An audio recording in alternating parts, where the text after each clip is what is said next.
ఈ రోజు సాయంత్రం సుమారు 6:25 నాంపల్లి రైల్వే స్టేషన్ లో ఒక బోగిలో అగ్ని ప్రమాదం సంభవించిందని చెప్పి మాకు కంట్రోల్ రూమ్ కు 6:40కి ఇన్ఫర్మేషన్ వచ్చిందండి. ఫైర్ యాక్సిడెంట్ వచ్చేసి 6:25కి అయింది. 6:40కి ఇన్ఫర్మేషన్ రాగానే ఇమీడియట్ గా అంబర్పేట వాటర్ టెండర్, అలాగే గౌలిగూడ వాటర్ బౌజర్, అలాగే అసెంబ్లీ ఎంపీటీ 3 వెహికల్స్ ని ఇమీడియట్ గా టర్న్ అవుట్ చేయడం జరిగింది.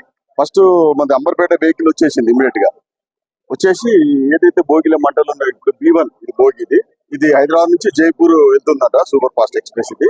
సో ఇంకా ప్యాసింజర్స్ అయితే ఎవరు ఇందులో లేరు.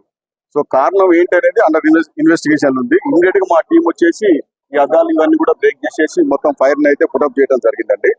స్పాట్ లో నేను కూడా ఆఫీసర్లో ఉన్నా, మా అసిస్టెంట్ డిస్ట్రిక్ట్ ఫైర్ ఆఫీసర్ ని పంపించేసి నేను కూడా వెనక్కి వచ్చేసి మా వాళ్ళు ఇమీడియట్ గా పక్కకు ఎటు ఎక్స్టెండ్ కాకుండా దాన్ని కూడా డీలింక్ చేపించేసారు. మిగతా బోగిల్ని కూడా డివైడ్ చేసేసి దాన్ని సేఫ్ జోన్ లో పెట్టేసి దీన్ని ఫైర్ మొత్తం కంప్లీట్ గా పుటప్ చేయడం జరిగింది. సో ఈ ప్రమాదంలో ఎవరికి ఇంజూర్డ్ కానీ లైఫ్ లాస్ కానీ ఎవరికి జరగలేదు. యాక్చువల్ గా ఈ ట్రైన్ వచ్చేసి 7:30కో ఏమో బయలుదేరేది ఉండేనంట. తెచ్చి ఇట్లా ప్లాట్ఫామ్ మీద పెట్టిండ్రు అంతే. ఎవరైతే ఇంకా ప్యాసింజర్స్ బోర్డింగ్ కాలేదు ఇందులో. సో లక్కీలు ఏంటంటే ఎవరికి ఎలాంటి ప్రమాదం కాలేదండి. ఫైర్ డిపార్ట్మెంట్ క్విక్ రెస్పాన్స్ తోని పక్కకు స్ప్రెడ్ కాకుండా కంట్రోల్ చేయడం జరిగిందండి.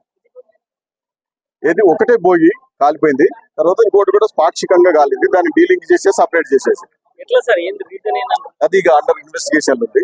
కాదు ఏంటనేది ఇన్వెస్టిగేషన్ లో బయటపడుతుంది. లోపలనే బండి తెచ్చి పెట్టేసింది. ఇక్కడ పెట్టిన తర్వాత స్టార్ట్ అయిందంట.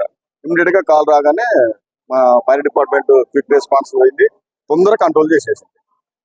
Thank you.